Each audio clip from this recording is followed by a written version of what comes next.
Yes, There we yes. go. There we go. What's going on, G? I'm good, man. I'm good. Fired up. Like, I'm liking the new setup today. This is throwing a curveball my way. Yeah, exactly. You're like, where are you? Have you bought a new studio for yourself? I'm like, no, I've literally shifted the camera angle about 90 degrees. That's it. That's all that's happened. Just changed where I am. Mixed it up. Some new feng shui for our Yeah, podcast today. yeah, exactly. I was just trying to figure out, I was like, how can I make things a little bit more comfortable for myself as well? And just trying some stuff, man. I like it, bro. I like it. You feel comfortable? We feel comfortable. Yeah, The vibes are good, man. The vibes are good. exactly. What's cracking with you? What you got to articulate for us today? I've got something to articulate, but firstly, I can't even see the end of your name, mate. What is this? You can't be coming with some long name like that falls off the end of the page. What does it Yeah, say? that's the full name actually, almost. It's if you want it, you can have it, Brown.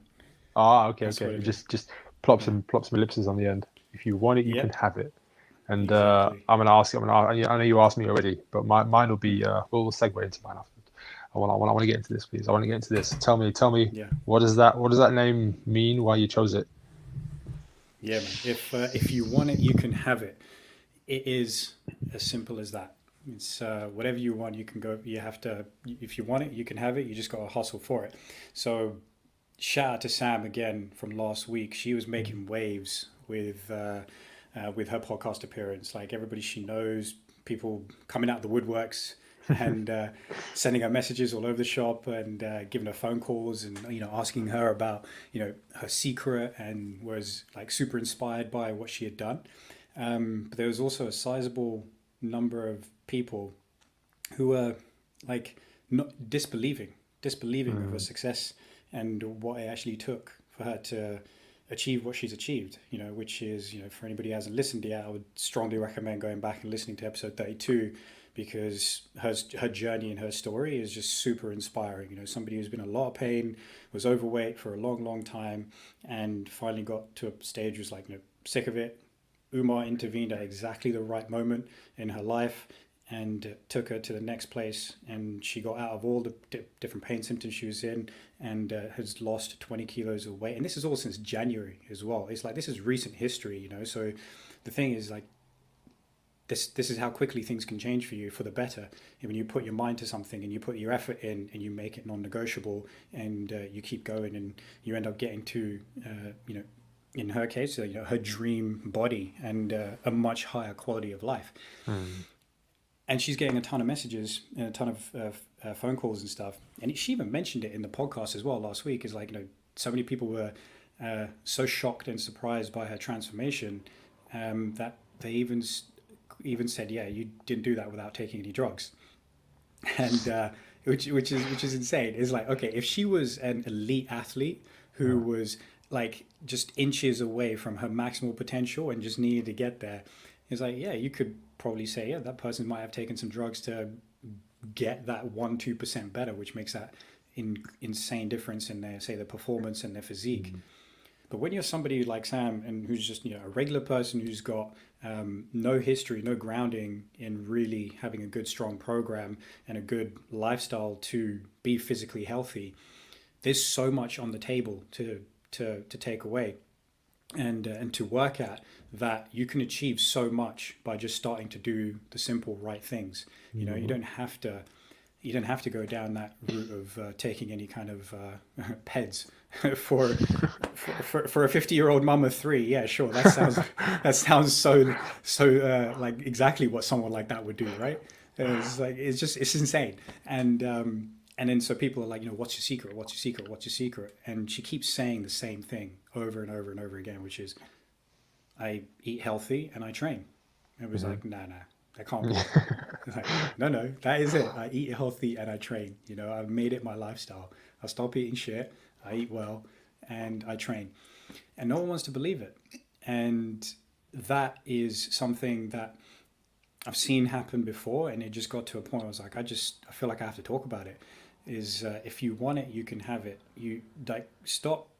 What someone like Sam does is shine a light on people, and is like a reflective mirror, and it's just a cold, hard, factual light that is being shone on someone when you see somebody who might even have been in a worse off situation than you now doing better than you, and you're like, nah, it's just not possible, or yeah, forget it. It was done in ways that is unimaginable. But really, the simple recipe is train hard, train well, eat well, and eat to a calorie deficit, and then good shit's going to happen for you. And people just don't want to believe that. It just, I think it's like it's disbelieving of it, because what it does is it shines a light on the fact that it's actually quite simple, and that you're not achieving your potential, and you're not striving to be in a better place. You want it to actually be something that is unattainable, because it absconds you of your own responsibility for yourself. And that is problematic, because the more you do that, the more it filters through in other areas of your life. And ultimately, you're just not living the way you actually want to live. And so it's not helpful to anyone. And whereas if you take what she's done, use it as inspiration, take the tenets of it and the basic principles, and start applying them for yourself, you're paying it forward. You're going to be the next Sam. You're going to be the next person who's inspiring so many other people, and it's and you're doing so much better for yourself, that life, ultimately the quality of your life is a lot better as well. And then you get to a stage where you're like, I've achieved this, nothing is impossible for me, I can do what I want. And so there's no room for that kind of thing for me. There's no room for that kind of belief system where it's like, it's taken something that's impossible for me, that person can do it but I can't do it. It's like, no, you're looking at this in a completely wrong lens, through the wrong perspective. What Sam has done is what you had done. Like, she says it as well. She said it last week. She's like, if Umar can do it, I can do it. That's the attitude to have. Is like, I'm inspired by this, as opposed to, nah, they've just done something impossible. I don't believe it's that simple. No, you don't believe it's that simple because you don't want to take responsibility for your own actions, and you don't want to take responsibility for being in the situation that you're in right now, and knowing that you could be better off. But just take that responsibility and start doing those little things right, and you can have it. If you want it, you can have it. Bam. That was a great way to start the podcast, man. Yeah. I love Honestly, that. man, it got me fired up. Like, just like speaking to Sam over the week, just sending her messages. I was like, yeah, you really inspired some people. And she's like, I'm getting so many messages, and it's great. But there's also people who just think it's frustrating, because there's people who think that I haven't done this legitimately, and just they don't believe it's possible for themselves as well. So I was just like, all right, this is something I want to talk about. Too right, man. Too right. They need to hear it as well. This is such a problem, man. Such a problem, and there's so many different avenues I can kind of jump off of from what you said. No, from my own experience, this is something that sticking in my head. I said this in the podcast before, but being in year 8 and being accused of being on steroids at a cricket tournament. At a cricket tournament, bro. Legit. Bro, you're 30, you're like 12, 13 years old. Yeah.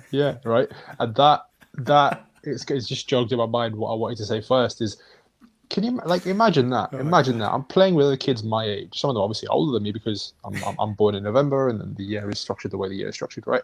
Yeah. And it's the thought process someone has to go through to be like, yep. You said it right. So PEDs, right? Performance enhancing drugs. Performance Yeah. enhancing drugs at a cricket tournament in year 8. This kid's defo on them. Yeah, defo, 100%. Like, can you listen to yourself right now? Can you just take a step God. back and just think about it? And the same way you articulated it really well, right? You said like, yep, mom of 3, like 50 years old, broken shoulder, broken hip, busted feet. Yeah, drugs. Must be drugs. It's like, what? What? Like, yeah, she's taking like some drugs to go to Tesco's and pick up her shopping, or to go to Asda to pick up her shopping, right? Like, that's Yeah.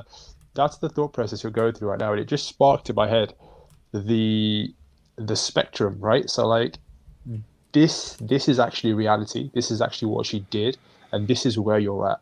There's such a big deviance. There's such a big Gap. just get a gap, simply put, between the truth and where your truth lies. And Mm, all of that is just wrapped up in the way you've orientated your life to get to where you are right now. You know what I mean? Like mm, this is something that popped up into my week this week, which was looking at someone and how they present right now is like in isolation the wrong thing to do. You've always got to look at what got them where yes, they are, right? Because that's the 100%. method almost. But seeing somebody that far off the mark, you just got to sit Mm, back and be like, wow, like yeah. how far have you fallen really in your thought process? Like I feel so bad that these people exist. You know what I mean? Like because they Mm, just do not get it. They're so far away from understanding and not just understanding what's going on here, because put that aside for a second. You're so far away from being where you need to be as a person that everything is just warped to you. You know, what I mean, you think we're mm. crazy, and we're looking at you like, really? Are you Yeah. serious? Like, are you actually serious? But this is a sad state of play, right? Because if you look at the older generation, um, it's not even the older generation. Sometimes it's our generation, right? You see, kind of kids Yeah. our age. I say kids, but like Yeah. boys our own age that are kind of steadfast in their beliefs, and it shows as a manifestation on their bodies because they don't have the physical representation that they know what they're doing, but they keep doing it anyway. B, they kind of operate in a very what's the word, like quite a aggressive way, almost like to try and batter the point home. And that's like overstating yourself to actually try and get quite a simple thing across. And when something is simple, like you said, if it's the truth, you don't have to remember a thing, right? Because it just comes out. Mm, It's the truth. It's my truth, right? And that's not the way they operate. You know, it always yeah. comes across like as quite a harsh kind of reality, in opposition to what Sam said, which was I just did the work. Like I did what was required. Like, and that it just strikes as such a duality between where these people who are calling out Sam are and where the reality actually lies. It just makes me boggles my mind, absolutely Yeah. boggles my mind that this would be an acceptable truth for you over Hmm. Yeah. no, I can see that this person did the things that I wasn't focusing on at the time, Hmm. and I don't need to spend any more of my time looking at that person. I need to spend more of my time looking at myself to check my own thought processes and shine the light back this way. But then, like I said earlier, I almost can't expect that person to ever get there with that stuff because there's no evidence of them doing it anywhere else in their lives. That's why they're there in the first place. You know what I mean? Yeah. That's the Yeah. sad truth. Is that why would they ever come up with anything else? Because they've only done reps in this disbelieving kind of trying to find the fakery in what you're doing, because that's all they really know. You know, I mean, they're not Mm. about actually accepting that people can do more and be more and actualize themselves in better ways, because they're not about that. You know what I mean? Yeah. Yeah. It takes a. What's amazing is like there's someone right there in front of your face showing you the way, and Mm-hmm. you're ignoring that as Mm-hmm. well. You want the story to be something else Mm-hmm. because again, you're just not accepting that it is that straightforward. Doesn't mean it's easy, but it is a simple thing to do. It's in principle, it's simple, and but it's still because it's not easy. You're like, nah, it's got to be something else, Mm. and yeah. So I like when Sam was telling me this stuff, I messaged her back. I was like, fame has its cons as well, right? It's like you're getting all these like phone calls and stuff. It's taking up a lot of your time as well. But it's like it's really nice to get this, but it's also when people are asking you but not believing what you're saying. It's like, all right, Mm-hmm. well, this is crazy, and I liken it, and in a way, it's like this is the home, the regular person. I'm going to say regular person is like it's an ordinary person who's doing extraordinary things, Mm. right? And that's all that anybody who's ever achieved anything, which we look at and like we put them in the stratosphere. They're like, I can't touch that. But it's just The Rock is an ordinary person who's achieved extraordinary things because he believed in the extraordinary and he keeps going, right? And has done that from a very young age. It's like he's got 30 years of experience in just hardcore believing in himself and making shit happen. That's a lot of reps, and he shows it in his body. The body is like the tangible representation of that, because you can see that, that is 30 years of like solid hard work. And then, but the mind stuff is with the mindset is intangible. You don't really see it, but you want to treat it the same way. You want to look at it and go, okay, if I have to squat 3 times a week to double my squat capacity, do it twice as strong as I am in the next 6 months, then you do that, and in 6 months time you physically see the difference, because you go from like having 60 on the bar to 120 kilos on the bar. You're like, yeah, I did that. But with the mind, it's the same thing, but you just don't see it as much. It only manifests itself in in different ways, and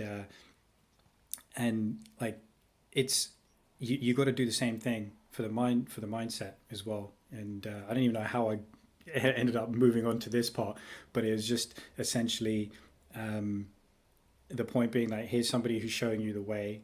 You want to ignore that, but actually, if you pay attention to it, you can have it too. It's just work on, just change your mindset about it. Is like somebody showing you that this is what it was, and if your mindset was something different to it, it's like, well, actually, maybe I'll mirror that path. I'll do my own process. I'll make the process my own. Like principally, a lot of what we go for, a lot of what we're trying to achieve is the same in terms of what you have to execute, but you do it in your own way as well, and you make the process your own. And so if you just listen to the bits like in between the lines, and you just go and execute, and you change your mindset about it, you're putting the reps in your mind, and you're putting the reps in your body, and you're going to be like Sam, way further down the line than you could have ever imagined. 100%, man. 100%. It almost, and what you were saying there, it made me think that this kind of person we're talking about, the disbeliever, I'm going to call them, right? Yeah. They're almost like, what they don't believe in firstly is themselves, because they're looking at the other human being in front of them saying that you're human just like me. You couldn't do that, therefore I can't do that. You know what I mean? Like you must have taken an external source to boost you to the next level, because well, I'm not enough, so you definitely can't be enough. Whereas Sam's looked at me and said, oh well, you were enough, so I can be enough. You know what I mean? Yes. She's flipped it on its head to be like, oh well, Yes. I'm just like you. Whereas the other person's looking at it being like, well, I can't. That's their inner kind of vulnerability speaking out loud, saying that, oh, I just don't believe in myself to be able to do this, so I don't believe in you either. But Yeah. recognize it on the level that you brought it to. You brought it to The Rock, right? And we're giving The Rock a few digs recently in the podcast, but we'll correct those because right now, because he's the man, right? He's legit. Yeah. Like, I remember my mum used to watch wrestling with us when we were little, and she called it before anybody. She was like, he's going to be the next Hollywood superstar because he can do Right. it. He can, yeah, she legit. She was just like, all of these lot can act because they're acting, but he's the one that can actually do it all. Like, he can talk, he can wrestle, Yes. he can sell you a Stone Cold Stunner like no one I've ever seen in my life, right? Like, Yeah. the guy just bounds it across the ring, like, what the hell is this? Yeah. But just the best, right?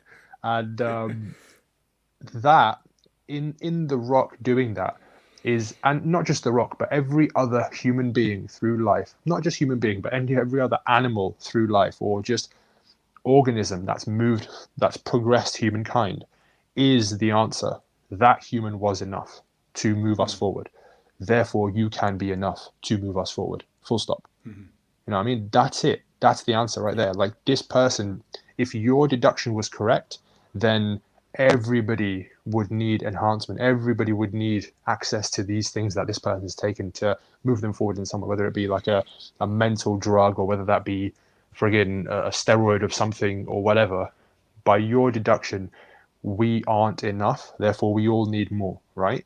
But by actual, just looking at it on the face of it, whether you look at, I don't know, Peyton Manning, or you look at Mahatma Gandhi, or you look at Muhammad Ali or Mike Tyson, or anybody else, there's different people through life, and they've all progressed past the status quo. It doesn't matter who they are. They're all from different walks of life, different races, different ethnicities, different sports, different endeavors. That human being was able to step out of their little bubble and just poke their head above the precipice and be like, yeah, well, I can be here.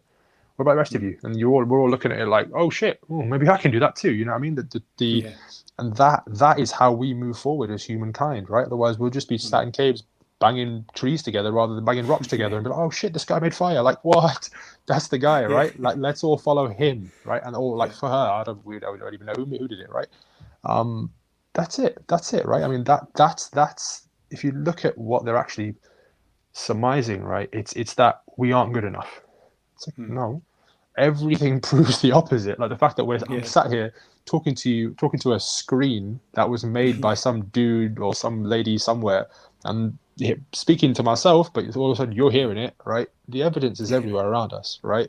Look Yeah. at it for what it actually is. Like, I love it when your bro says it. Like, didn't happen by accident. None of this happened by Yeah. accident, right? This somebody made this Yeah. shit Yeah. that then was built upon by somebody else who was also brilliant, Mm. and so on and so forth. That's the core belief we have to foster to make any of this real before we endeavor on it. Is like, just Mm. decide, do you think we can be great? Yes. Okay, well, with that decision, you can be great. End Yeah. of, right? Stop Yeah. chatting shit about how a mum Yeah. who shops at Asda and has every issue under the sun needs steroids to move herself forward out of pain. And Mm. no, it's just a lot simpler than what you think. Mm. I mean, Yes. that's as simple as it is, man. Yeah. Yeah. Exactly. Simpler than you think, and just take that responsibility upon yourself Mm. to be like, all right, I can do better, and I will do better in the smallest way possible. Start moving forward. You know, just do it. Just start taking action. Is I like hindsight's a wonderful thing, right?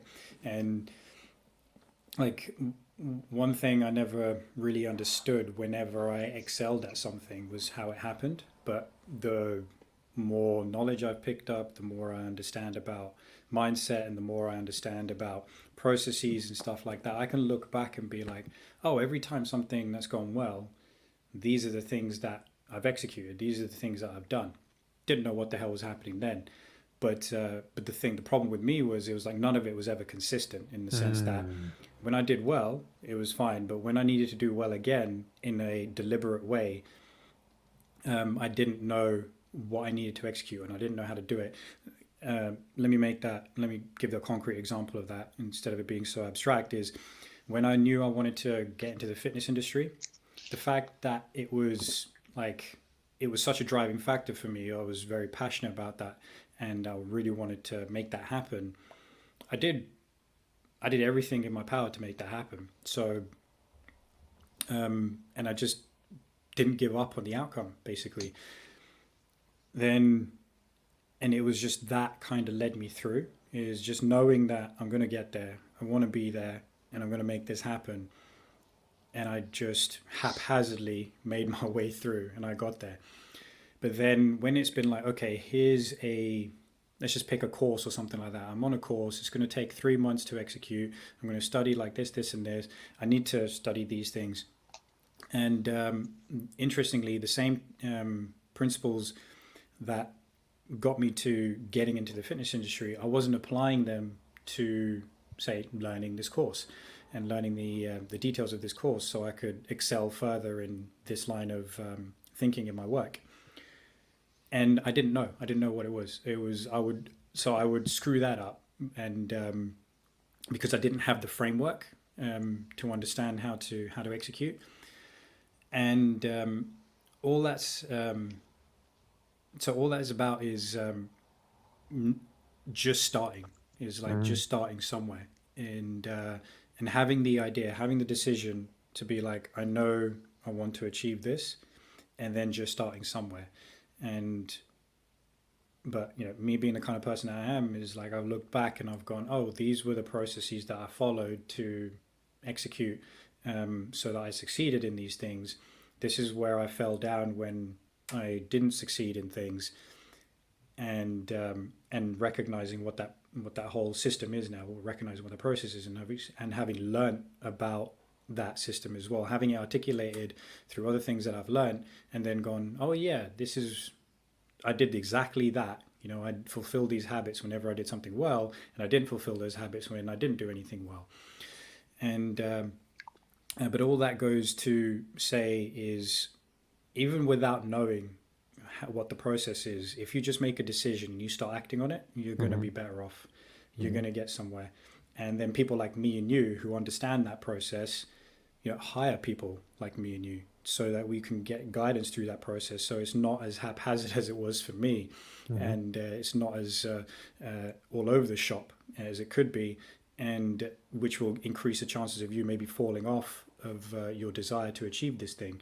No, Mm-hmm. just get somebody who knows, who's been there, who is skilled in this that kind of thing, to help you excel and help you go forward. But the most important thing is making a decision and just starting, and you're going to get a lot further. And then you'll really see what it takes and what capacity you have and what you have within you. Mm-hmm. I completely agree, man. Completely agree. Mm. You said something earlier which made me think of a video that I watched this week. I told you before we came Mm. on that I've been watching far too much Jordan Peterson this week, Yeah. and I don't know if there's Is there such a something. thing as too much? I was just about to say that. Yeah. The guy is such a necessary um, addition to our lives. He's such a Mm. legend, man. Imagine getting him on the Yeah. podcast. Jordan Yeah. Peterson. Let's go, chap. Let's Yeah. go. Let's go, chap. Yeah. He's too busy. Well, he's recovering from some pretty mad fucking almost death. He's like defied death by the sounds of it over the last Mm, 2 years with his yeah, he's had illnesses. some rough But yeah, times. Yeah. yeah. So, yeah. There's a subset of people who think we're alt right and alt right fucking incels or something like that for saying that we listen to and appreciate Jordan Peterson. And he's like, hey, whatever. You just you take that opinion, you run with it somewhere else, man. Yeah, man. Yeah, yeah. I mean, if the product of what I'm doing as a result of listening to Jordan Peterson is a bad thing, then Yeah. in your eyes or whatever, then we can judge by that. But me listening to him Mm. definitely sparks some seriously good energy within me, right? Mm. So Mm. you were talking about the process that you took to get you from where you were to where you wanted to be, which was qualified as a PT Mm. and credible in that field, right? And he describes this really well in one of his videos. He talks about the pluripotentiality of youth, and that's probably Right. one of my favorite kind of speeches by him. And the way it was articulated in this video was like they had like a funnel that kind of narrowed and then expanded again. And the narrowing was almost like there's a person on this side, they have to pass through this little narrow gap. And the narrow gap is actually training because it focuses your life into, Mm. okay, you must wake up, you must dedicate some time, you must put the right time in. And then on the other side, wow, the world opens up again. You know what I mean? But for that short period of time, you must be kind of broad and not really going toward anything, to very focused and kind of very insular in your days and just kept in this narrow field of vision, because only by doing that do you focus, right? And it's that in a nutshell which got you from where you were to where you wanted to be, right? You Mm. focused your efforts, you found your course, you maybe aligned with somebody who could teach you these things, which I know we've talked about at length, right? I don't know how many coaches I've hired in my life to even if it's just to explain to me a concept, like, Mm. what are you thinking here? Like, how do you put this together? Can I ask your evidence on this? Just because I want to share in your consciousness, and I want to share in your experience, because that gives me so much more belief, or it actually draws a line through what I see as your concept, and I can put that thought to the side, and I can never have to think about it again, because based on what I think I know, it devalues what you've said, or it just steers me in a different direction, regardless of whether I agree or disagree. And that's such a powerful thing when it comes to anything. Like you said, it's the method that we choose to get us from where we are to where we want to be, right? Mm. And it's something that people just don't do, right? They don't actually take the time to go back into that training mode. Like anything I feel like I've ever achieved, I've had to really bang my head against the wall to achieve it. And that's not to say Mm. I'm dumb. It's just to say that I want to fully immerse myself in it, to get the most out of it, to fully squeeze the sponge for what it's worth, and then I can like stand on it and go and get the next thing. You know what I mean? That's what he calls sacrificing the the potential to be anything, when in effect when you can be anything, you're actually nothing, because you've not gone into anything deeply. You're just kind of floating on the edge of life. You don't really have much of a routine. You don't really have much of a task to your life. You can't really be effective because you're just a bit of a wanderer, which is fine when you're younger. But as you kind of grow and you go through your years, you have to be funneled and channeled and pushed through. And if we relate it back to Sam, Sam was there in her own admission, pain in her shoulders, pain in her hips, pain in her feet, 20 kilos overweight, never sleeping without medication, not having much energy, not having much clue, even though she'd been to the gym for 14 months, lost 0 weight for 14 months, continually in pain, following a program that clearly wasn't right for her. But what I came along and did was just focused her through this channel of the program I set for her. And she came out the other side having shed all of the shit and 20 kilos and left all the pain behind and increased her awareness and aligned with best practices. And now she's actioning all of the things. And we haven't kind of broke that phrase down in a few weeks now, but she was made aware of the process. She aligned with it and she started to act on it. And then she came out the other side and she's like, ping, the oven's done. Let Sam out the oven because Yeah. she's hot now. You know what I mean? That's it. She's gone through the whole process. And like you said, it is 1,000,000% a case of remembering the process and almost like documenting it and then recanting it, going through it again and again, and being like, what did I actually do there? What light bulb did that switch on in my head? Because I'll need to plug that light bulb in again when I have to learn about playing the piano, or I have to learn about running, or whatever it is, because it's the same process, whether it be go and hire somebody, or am I not following the process like I followed it last time? Well, let me go back and recount how I did it last time. And sometimes it's even about, did I have as much passion? Do I have as much passion now for this thing, this new thing that I'm following, as I did about the first thing that I followed? Because sometimes the first time you do it, you end up, it's like, I don't know, I've not had a kid yet, but it's probably like that, right? It's like, oh, the first time you ever did this, it's like probably quite weighty and quite important. So you attach a lot of emotion to it.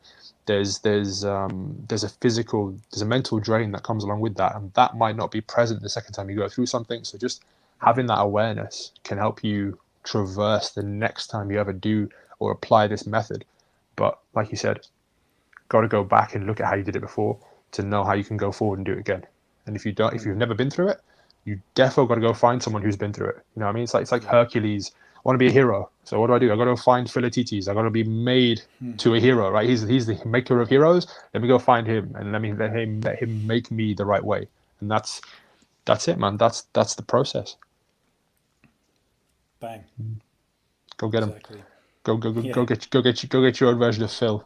And there's Yeah. there's two there's Phil. two there's two sat right here. We're not as short, Yeah. and we Exactly. might be as hairy, but we'll definitely. Well, you're not anymore, but Not anymore. Give it a week. I'll be back hairy again. this time Tuesday we're on. Yeah. I'll be bearded. I'll be bearded brown again. I'll be back at it.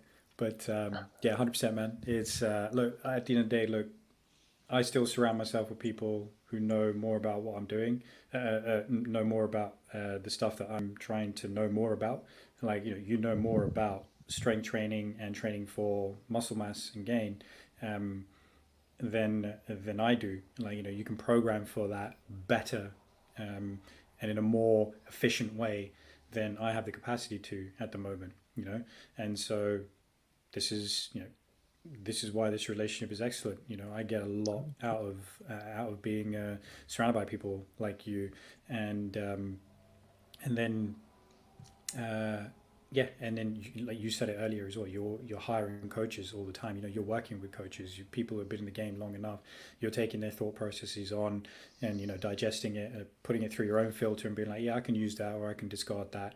And I do the same thing as well. It's like I expose myself to different kinds of practitioners, osteopaths, chiropractors, physiotherapists, because my bend is more function and rehab and movement and mobility, and then building you up from there and making you Mm-hmm. feel like you have ultimate total confidence in your body to go and achieve whatever you want with that kind of body, instead of it being something that holds you back.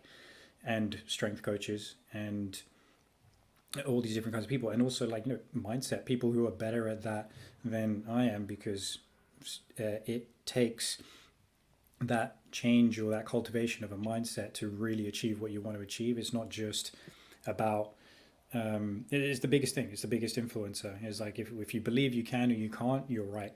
So you need to cultivate the mindset where you believe you can and do that.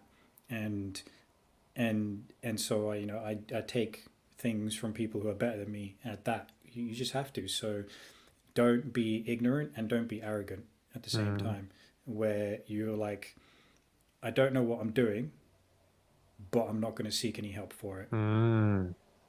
That's a shit place to put yourself. So it's like you're telling yourself, I'm going to freeze myself in, I'm going to freeze myself into this into this place, and I'm not going to be able to come expand from there. What do we know about staying still? It's actually moving backwards, because you're not going to be satisfied with yourself if you're still in this plot, in this spot in 5 years' time, in 10 years' time. If you think about it with that lens as well, you're never going to be satisfied with that. So if you're ignorant, great, seek help, understand how to do it better. If you're arrogant about it, well, you know, take a step back from yourself and understand that, and be humble enough to just seek out help. That's the Mm-hmm. biggest thing. I guess the hardest thing to understand. I think those two things are pretty difficult to pick up for yourself when you're ignorant and when you're arrogant, because you don't want to admit to either of the two, Mm. to yourself, let alone to other people. But if there's something, I think it's the simplest way to combat that is like, do I know how to train? No. Mm. Okay, I don't know how to train. Accept that as the truth. It's like, could I do this by myself? Could I figure it out by myself? Not really, not very well, at least. You could, but it will take you a really, really long time. So why don't you take a step back from that attitude as well, and be humble? And so you've humbled yourself that way and said, okay, I think it's a good thing if I seek out help. And you will never ever get judged for seeking out help, because what does it result in? A much better you. There you go. 100%, man. 100%. I totally agree. There's some really important points you touched on there, like that self analysis. Something I've been doing this week actually is writing down my day and writing down my day before I want to do my day. And this is again on the back of Yeah. something that Jordan says in one of his videos. Is just to have this like running commentary in your own head, and that links into something that I've heard said so many times, but we've said it on the podcast as well before, which is like, I'm going to paraphrase this, but it's actually the background of my phone right now. I can read it off this. Oh, So nice. basically, it's what is it again? Let me clear this off. So all of humanity's problems stem from man's inability to sit in a room quietly by himself, and Yeah. that Who said that? um, I feel like I Blaise know who said that. Blaise Pascal. Okay. Where is it? Oh, it's like right at the bottom. I can't quite see it. Hmm.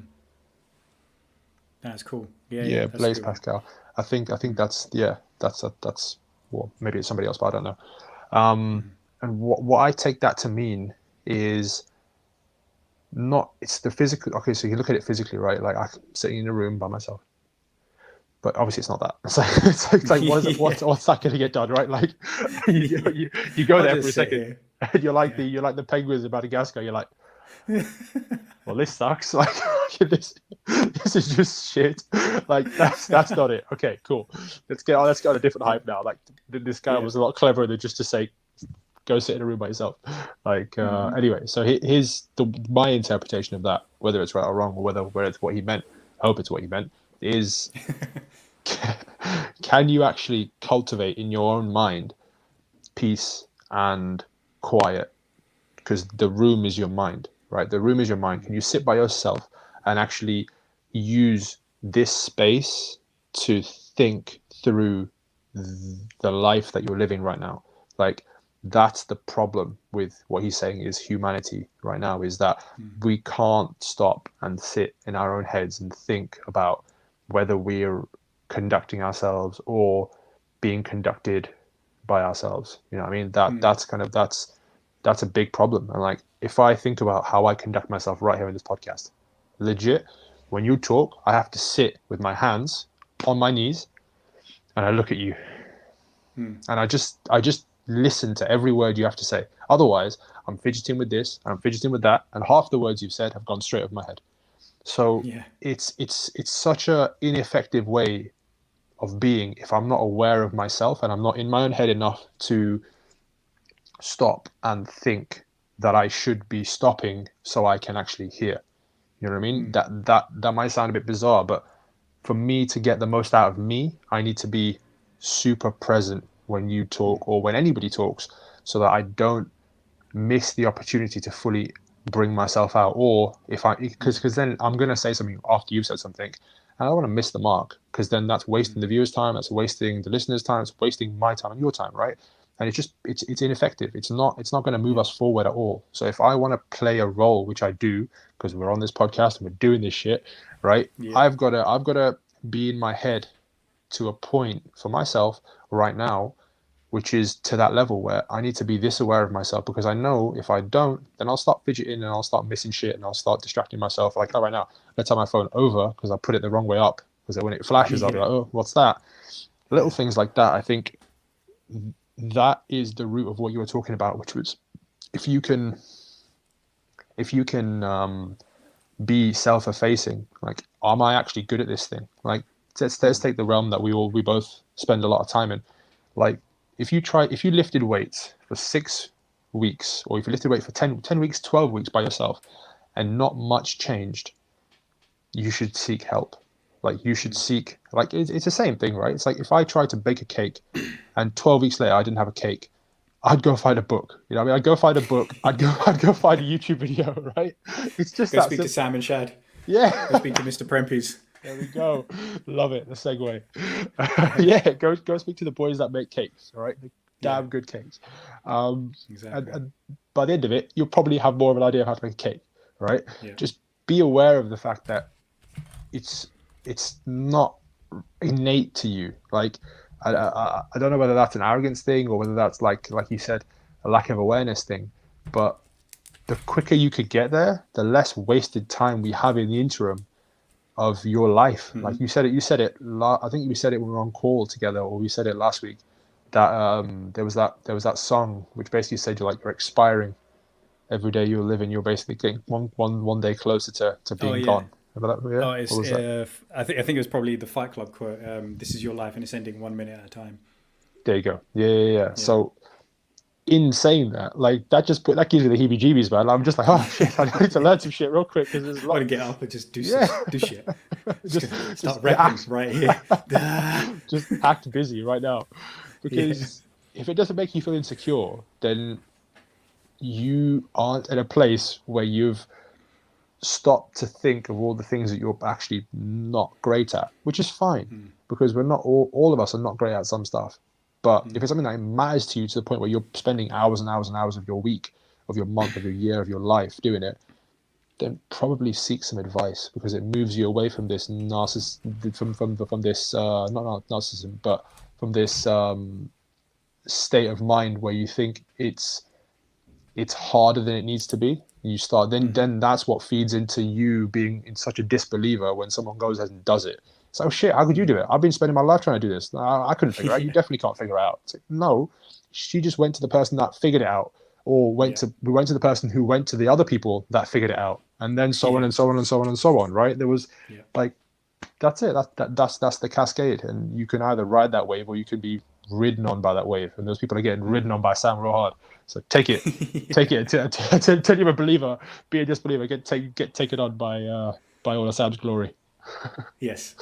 Yeah, that's the gist of it, right? That's the gist of it. You've got to Yeah. basically follow that method, and then if you can't follow that method, go and find somebody who has followed that method that you trust, that isn't clearly on some kind of bull hormones, that you can be like, okay, I'm willing to do the things that you're willing to do, and we'll go from there.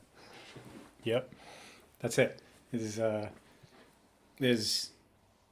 the knowledge that there's always someone better than you out there at the thing that you're trying to achieve.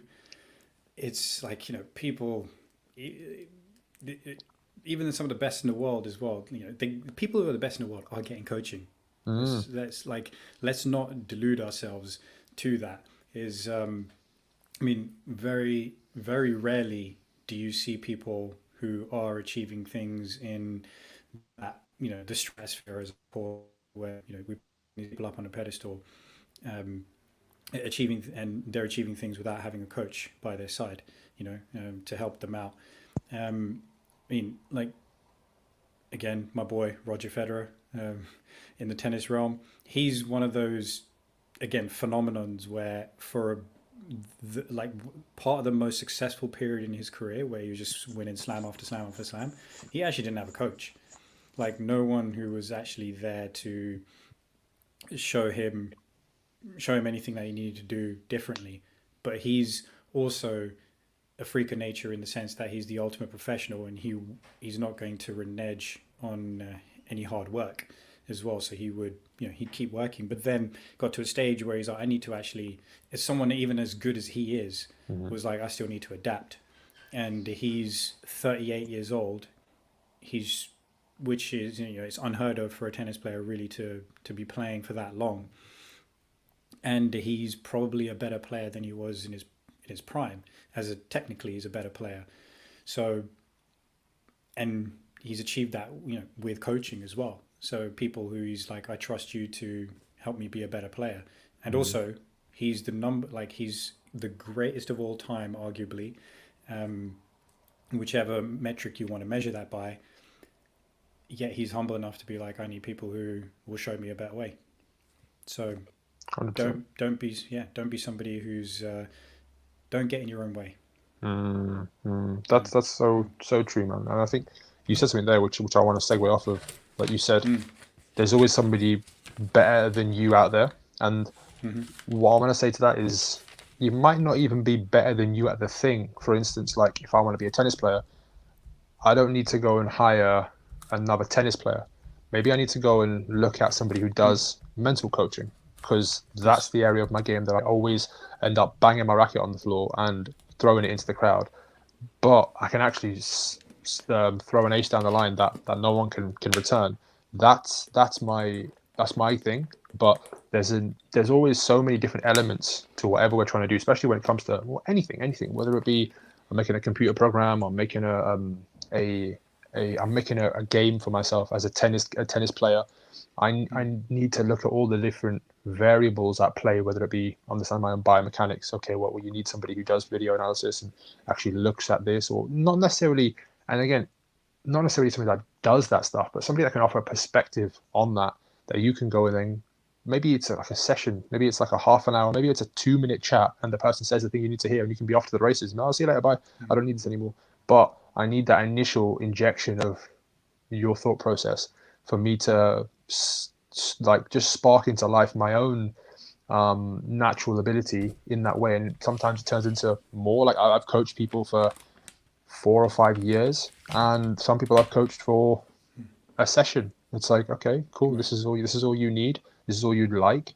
Crack on. Whether that takes you as far as you want to go, we'll find out. But Mm. if you need more, you know that I'll always be here as a source of renewing information, and that you can always kind of come back to and rely on should you need it. You know what I mean? Yeah.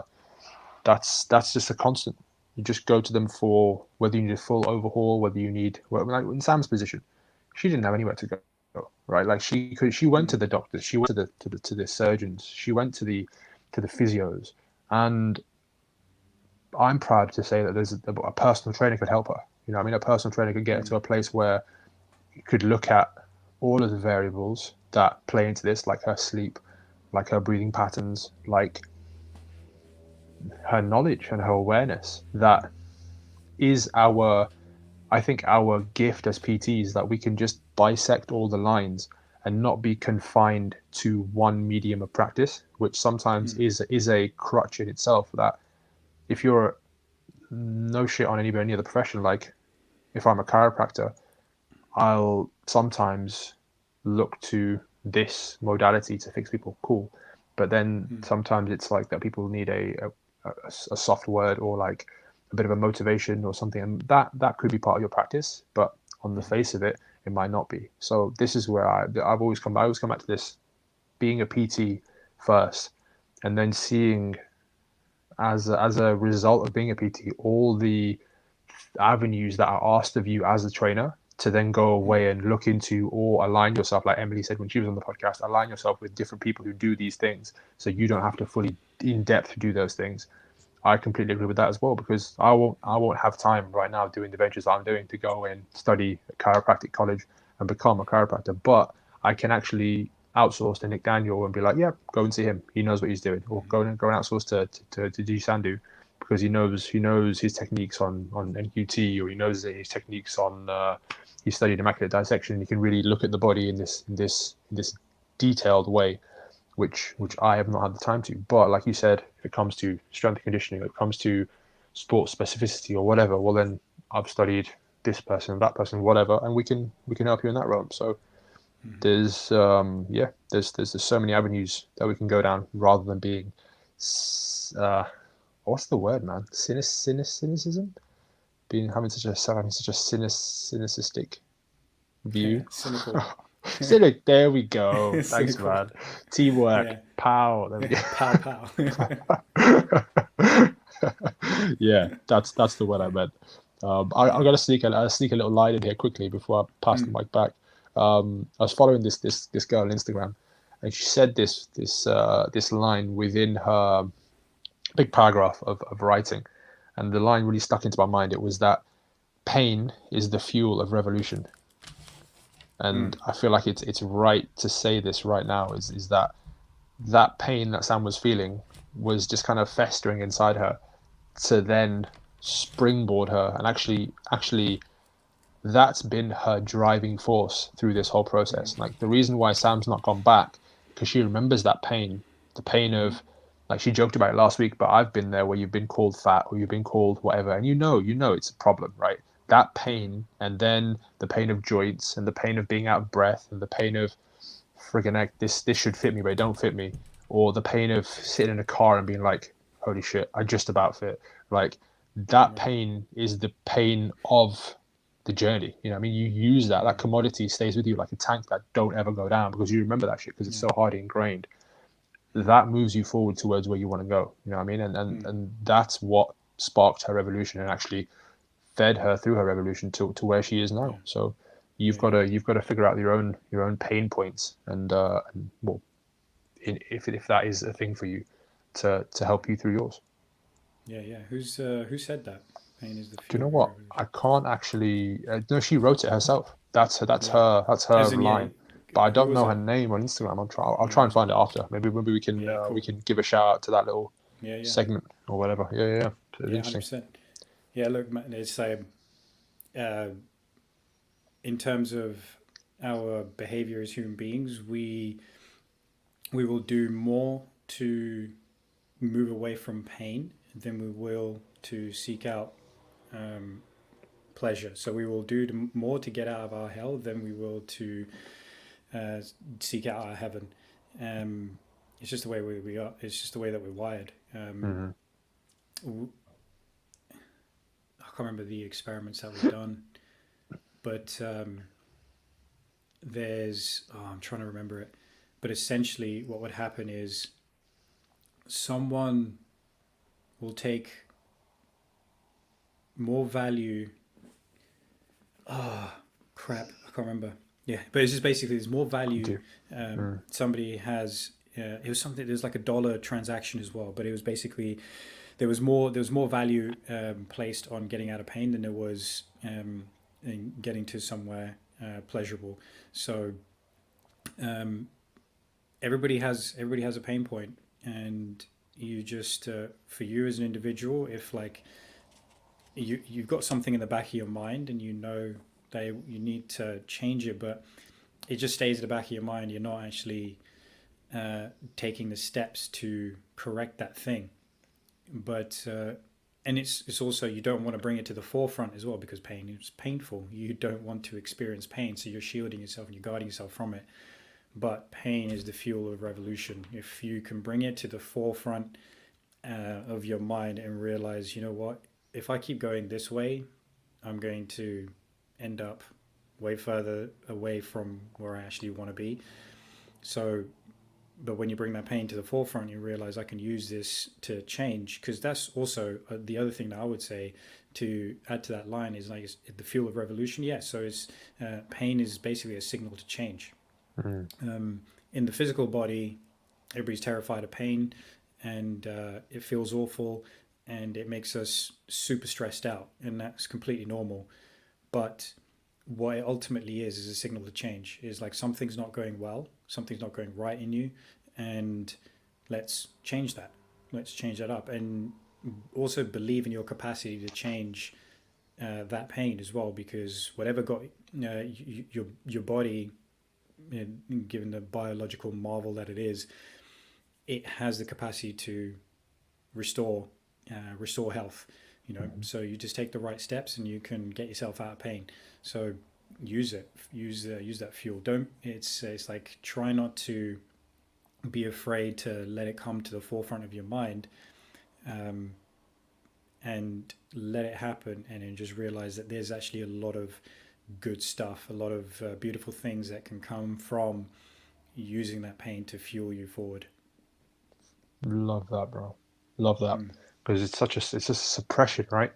We push it mm, down, and we have this, and this is like it makes me think of that, Wim Hof method where he makes people mm, sit and just breathe, and then they start mm, crying, and like sometimes mm, it's a case of like they're just bringing up this old emotion that mm, the body's needed to express and needed to fully circulate, and that circulation needs to happen in maybe like an outcry or like a physical breaking down of the body so that it can rebuild. But we mm, don't do that, like especially in like society.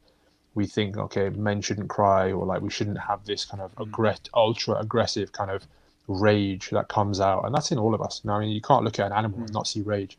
We're animals at the end Yeah. of the day. We're not that tame. Like, I don't believe that people are this far gone that there's no beast in you. There's got to be a Mm, beast. There's always there, and that pain point that you just mentioned there, it's like so many places I'm going with this.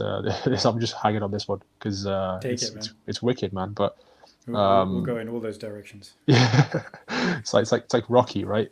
It's like Yeah. that. The Mickey's like to him. It's like, hey, you got this fire inside your rock, Yeah. and then Yeah. and if you let it burn you up, it's gonna burn. Or if you let it, it's gonna burn you up. But you gotta use it. You Yeah. gotta use it to burn Yes. him up, right? And Yeah. and that's it. Like that pain's there inside you. Obviously, his is a physical pain, but it's also a pain that you look at his story. He's stuck in Philly, and it's like not really going anywhere, and he wants to change his life, and he wants to marry this girl, and he has no money. It's like all these things. Use them. They're pain. Like Mm, it's there for a reason. You know what I mean? Like don't just let them mm, sit inside you and just kind of drag you down to the point where you're thinking that Sam's on steroids, right? but yeah. use it to spark your own fuel, because she had had those pains, and she it was so ever present for her that when I almost like laid out a path to say you can use these things and they'll push you along the way. Like I love it. I absolutely love this moment with a client where I remember JP Cronin. Right, I got to give a shout out to JP. He messaged me this week as well. He said we were at UP together, and we would be pushing clients through workouts, hellacious workouts at times. Like sometimes a bit too Hellacious. I much, love that, man. too much, right? But just a moment. I remember watching him coach once, and it stuck with me so well that I do this a lot. Mm, Clients pushing a prowler, and he kind of just leant down to them, and from screaming and shouting and whatnot, and just kind of goes into their ear and just goes, "Is that it? Is that all you got?" And you just see this person just go, "Really? Like, you got to question me like that? You gonna try and like bring me up?" And all of a sudden they just start stepping, and they just it's oh, like the second gear, like you just that pulled it out of neutral, just like dropped it, and they're off, right? And that's that dirty. that man, that's the fire. That's the real shit. It's just like, are you sure that's all you have? Like, Yeah. no, there's always more there. And there was always more fight. And like I'm sure I did that with Sam loads of times where Mm, you have to use pain points. You have to kind of think of it like the best example of this ever is Dorian Yates. mm, I love Jordan Shallow mentioned him in the PSL course that I was on because mm, he talks about him in respect to Dorian Yates set a standard for progressive overload being load, right? He just like went to the mm. bar every week and put more on than last week and more on than the week before and more on than the week before. And he was like, the context was that everybody thought watching that the only way to grow was putting load in the bar, and damn sure is a way to grow because I've been there, I tested that shit, it works, right? Like Yeah. it definitely pulls parts of your soul out from you that you didn't know were there, but it definitely works, right? And he's on this video with Brian Rose from London Real. Mm, Have you seen this yeah. video where they train legs together? Oh no, I haven't seen that. Watch this, bro. It's so good. It's Brian Rose is on the leg press through the video, and he's on other leg machines, and he's pushing real hard, like he's giving it his all. But before that, Dorian just sets the stage with a chilling message, which I don't think any human being could hear and not just flip your own switch. And he says to like he precedes it with a lot of talking about what training is to him and how he thinks about it and how singular his focus is, right? But he says this afterwards. He says that when it's time to do those reps, I want you to, I'm paraphrasing this, but he goes, I want you to imagine that I've got a gun to your little child's head. And Mm. if you don't do the rep, I'm going to pull the trigger. Oh. And he's like, there's nothing now. There's nothing now. There's nothing that Mm, has to that will stand in my way now. You know what I mean? Like this is gonna mm. happen. Like I'll die here, or the rep will happen. That's it. Yeah. That's it. Right? Because if you just gotta try for it, right? And what he's basically saying to the guy is that don't ever not try for it because I'm here spotting you. The rep's always gonna happen. Don't worry about breaking in that moment because Mm, just for trying, you're making yourself more. You know what I mean? This mm, this this is why weight training is such a magical thing, mm, in the sense that the act of doing it is literally laying down new means of doing the act. You know what I mean? Like mm. you're laying down new fibers of muscle like a train track, and those train Yeah. tracks are going to take you new places. You know what I mean? New loads and Yeah. new sets and new levels of volume. So it's such a hype train that you can run down. But I don't even know where I started with this. But I've Yeah. kind of gone from Jordan Shallow to Brian Rose and Dorian Yates Yeah. and all of this stuff. I don't even know where I started. But it's yeah, that self talk can really spark shit. Yeah. It's the quality of your thoughts also determine the quality of the outcomes as well. Mm, mm, So if too right, man. you're yeah, if you're giving yourself shit talk, then you know it's a lot harder. You know, you're basically putting yourself down. Yeah, Whereas if you're building yourself up, you're yeah. like, yeah, okay, there's more in the tank each Mm-hmm, time. There's mm-hmm. more in the tank for yourself. So yeah, that the way in that sense is like it's basically just framing the situation. It's like you always have more than you think you have in the Mm-hmm. tank.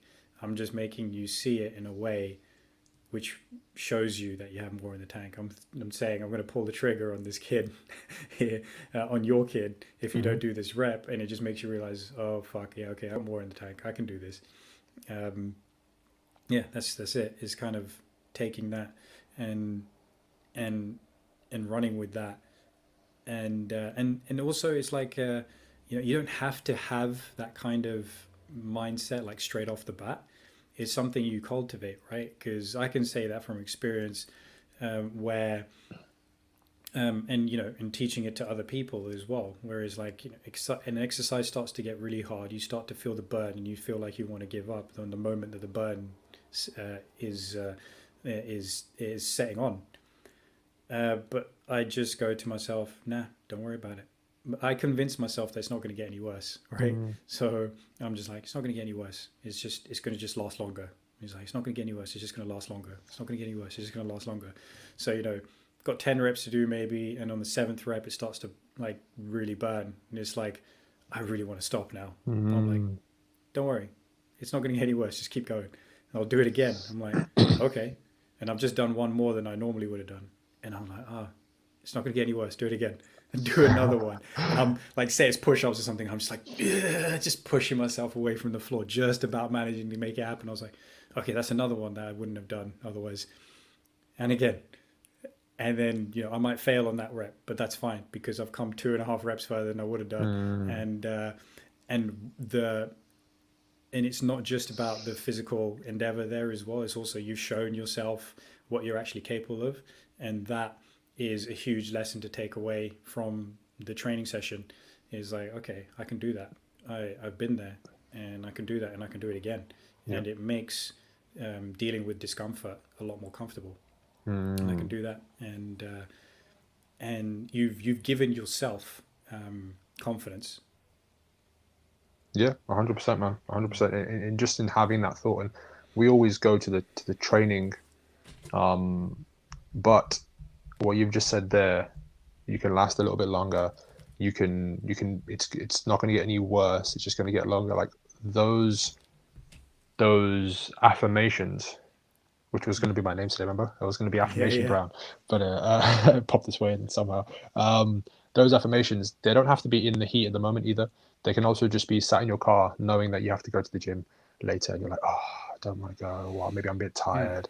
It's like that's the time you're in the set there. Like that's the same mm, as the rep. That's yeah. the same as the. I've got broccoli on one hand and I've got cheesecake in the other hand. It's like just get rid of that cheesecake and just eat that broccoli, How right? did that even happen? Making a green cheesecake, mate. So I make some creme Yeah, fraiche and some broccoli. Yeah, Shad and Sam. There's I want the pay for that cake when it yeah. comes I out. want a broccoli cake. Broccoli cake. I don't want a broccoli cake. I'm just yeah, definitely don't want a broccoli cake. Yeah, man. That self Oh yeah. talk is got to be present constantly. Like you said, it's a process to developing that. But the start, the epicenter of all of it is believing you can, Mm, and then setting off on that path wherever it is that you mm, can start jumping on that train. Just jump on that train, and it won't always be present. But the more reps in it you do, the more you are gonna be able to cultivate and call on that self. And mm, like I said earlier about the problems in humanity stemming from us not being able to sit in a room by ourselves, you are going to that room constantly every single time in the day. And this kind of links into my name in the sense that if I don't actually, no, I'll park that for a second because it's a bit of a mm, stretch, but it's the more reps you do to go there constantly, you're just laying the same tracks. Like I heard this. mm, I think it was Pat Davidson said it in a seminar I was watching this week, which was that it's like you're going over it with your awareness. You're painting the picture again and again and again and mm, again. Those are the repetitions. And that doesn't always have to be a physical thing. Like Roger Federer and other sports stars, they're not always on the court practicing because there's a certain physical toll the body goes through. But if I'm sat down, I did this a few times this week actually. Sat down, stuck my hood up, and just sat and thought, like going to my mind palace, right? Like just mm, sitting there and just being like Sheldon Cooper from Big Bang Theory, going there just to think. Like I need to just sit and think, otherwise I can't be as effective as I want to be, and the next X hours of my life won't cascade the right way because I didn't give myself this time here to sit and think. And going to that quiet place from which I can then operate well is such a valuable tool we can mm. all draw from. But firstly, we need to be able to think that that's a thing, and I can see clearly. Like I was chatting about this when you went to the bathroom.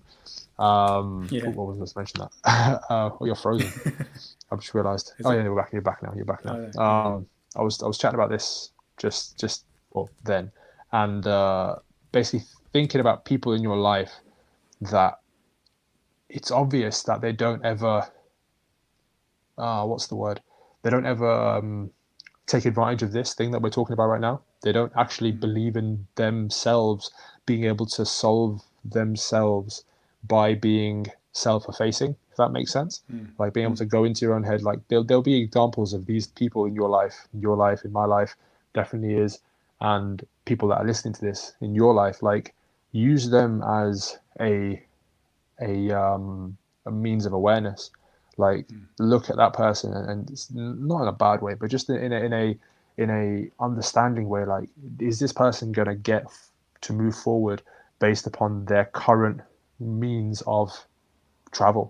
Like, their current means of travel constantly have them banging their head against this brick wall, and they can't really get around it. But if they were able to go into themselves and just think about it, maybe we could ask somebody how to climb the wall, or just give me a leg up so I can get over this. You know what I mean? That's Mm.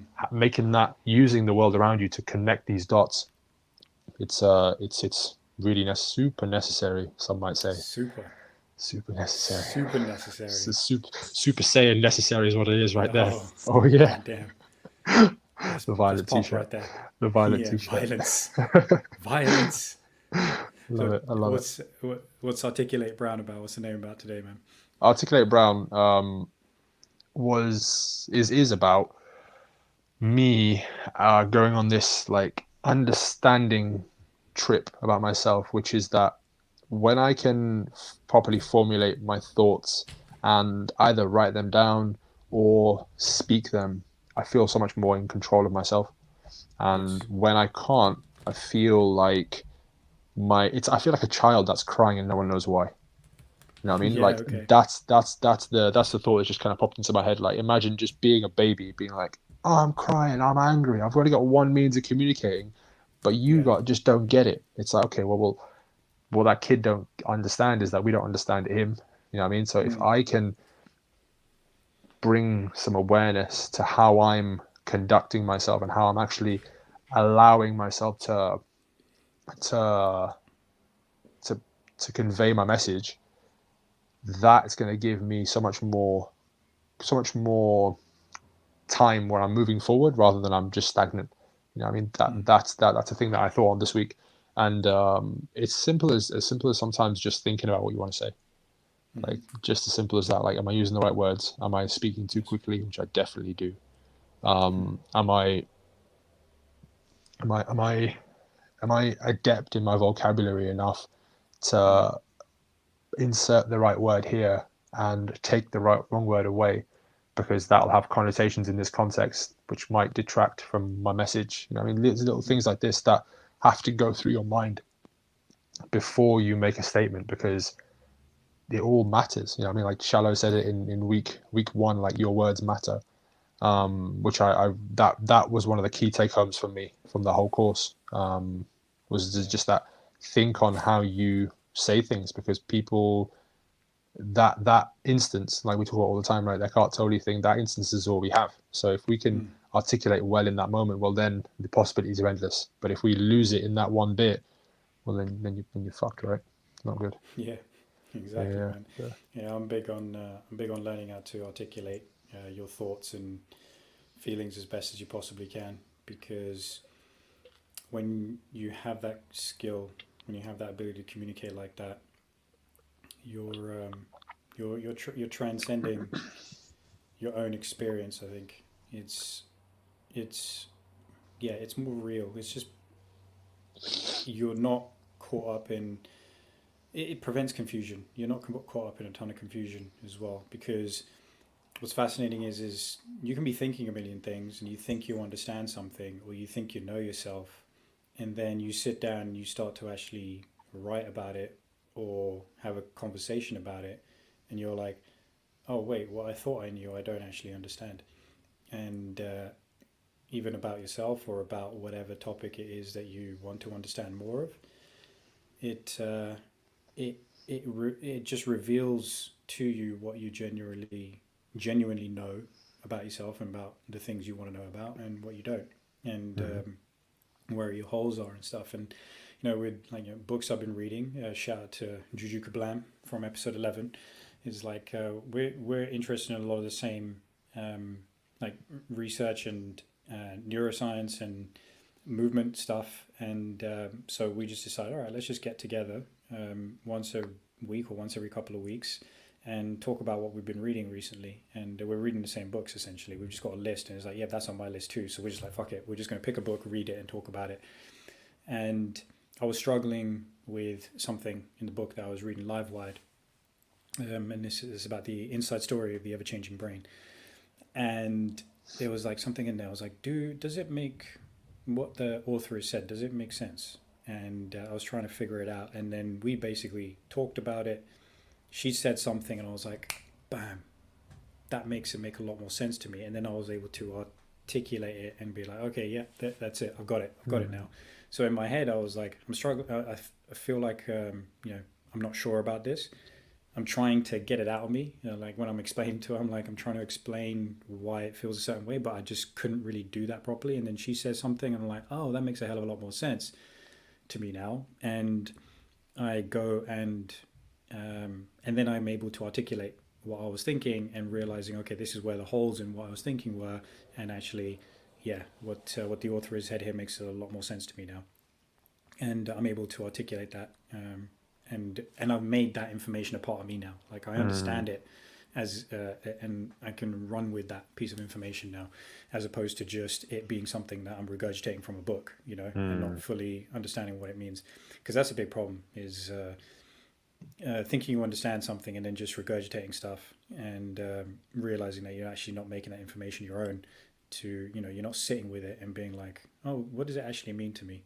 And am I just trying to be a smart ass?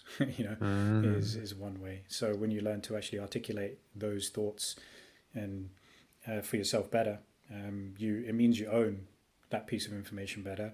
I feel, and you own yourself a little bit better as well. You're not just Love this that.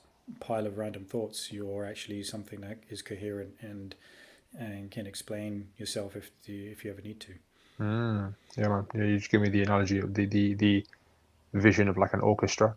It's like if Mm, you can articulate well, you're like that well formed orchestra that has mm, different components and different parts, and you can draw from here and draw from there, and it comes together to form this symphony. Whereas if you're not, and you're just like the guy with his banjo with a string, it's just like, yeah, this is yeah, cool, but it only really has one trick, and yeah, that's quite an uncomfortable place to be, especially for somebody, especially for a being like we are. We can have so many more thoughts, and we can really look at things from different ways. It's like you said, it's the opportunity to own yourself, and mm, that makes me think of a flip side, which is I heard this once saying, which was the what is the cost of owning yourself, and mm, that cost is quite literally like sometimes taking the time to realize yourself and then analyze and then slowly piece together the bits that you like and you don't like and how you'd like to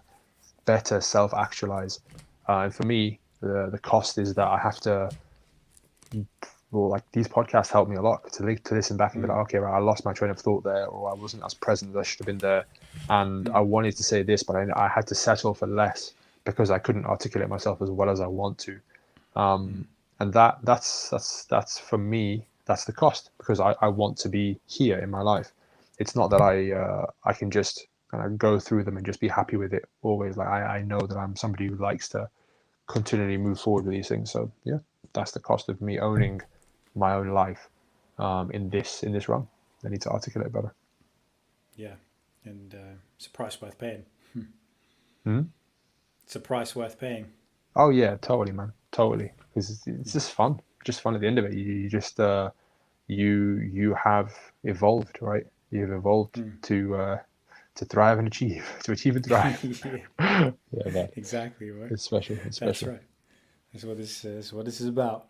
And Hmm. Hmm. you know what is one of the things we wanted to talk about today.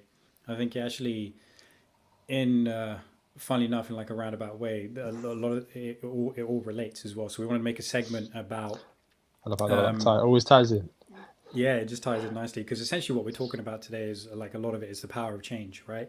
So having the mindset to cultivate the change that you're looking to achieve, and then using physical training to change to achieve the things that you want to achieve. And and what's interesting about this is like it's encoded in your biology actually, that ability to change, because there's something like, so your DNA, your genetic coding is not something that is fixed. It's not a hard wiring. It's actually gives you the fundamentals to develop into this physical being, but then genes have a way of expressing themselves one way or another based on the environment that they're interacting with, right? So then from the brain perspective, because the brain, and the reason why, it's kind of like it's fundamental, or it's an organ that we're finding out more and more and more and more and more about as time goes on, and just how remarkable it is. And we're learning that actually it governs the processes that occur in the body, in this bidirectional ways. Like, we take sensory input and we produce motor output, or we produce a thought, or we produce an emotion, and all these different things. So, and the brain is essentially it's fully involved in every single process. And so to that degree, it's an extremely important organ, because it also allows for change. It allows for you to express yourself in different ways, because again, nothing in your brain is hardwired. So that's why last week the quote that Sam said in the podcast, and I thought was super relevant and important to put out there to try and bust some beliefs that people have, is you're not too old to learn, because your brain is actually constantly changing. There's a principle called neuroplasticity, which just essentially means your brain will physically rewire itself based on the inputs that it's getting.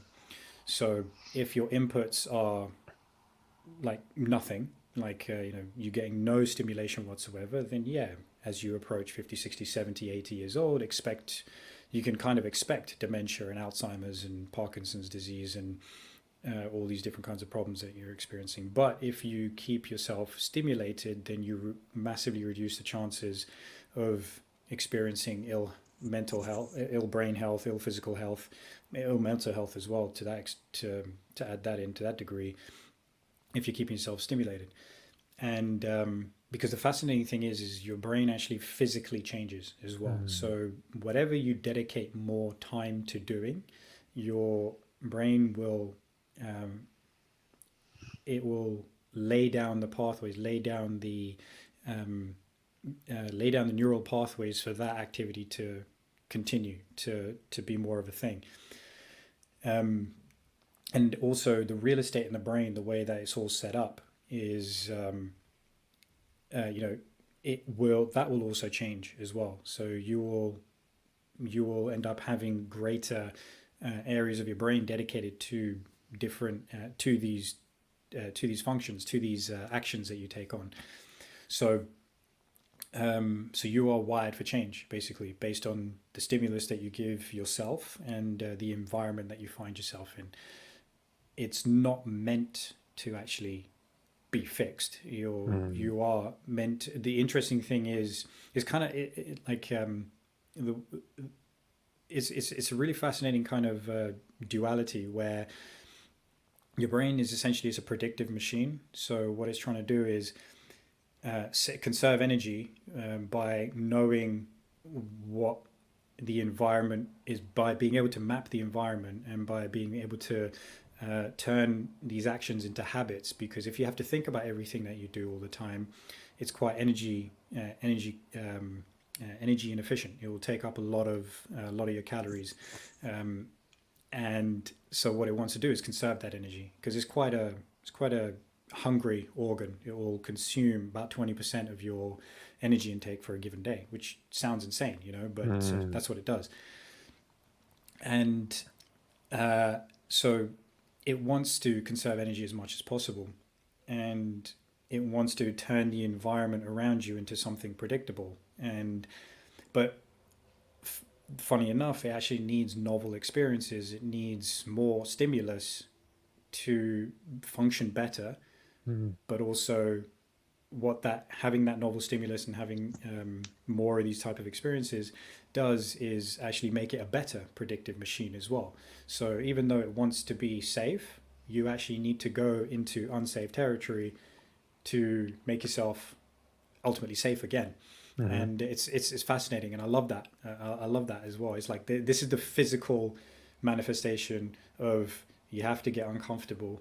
You have to get comfortable being uncomfortable, and then you've increased the boundary of your comfort zone as well. So you are a better human being as a result of it, and your brain functions better. So any endeavor that you're taking on, changing your mind and changing your physical body is going to have a physical change in the brain as Mm-hmm. well. So you end up being a healthier human being for it. It's Mm. all you. Essentially, the point being is you are actually a a a beacon of change. Maybe you're supposed to change. You are Yeah. supposed to be going through these processes to change, because it's actually encoded within you genetically Yeah. as well as in your brain. Yeah, man. I love that. That's such an interesting thing, man. Uh, Mm. so many different random little points where you were kind of Yeah, bigging up the brain, right? That's the way I was kind of seeing it.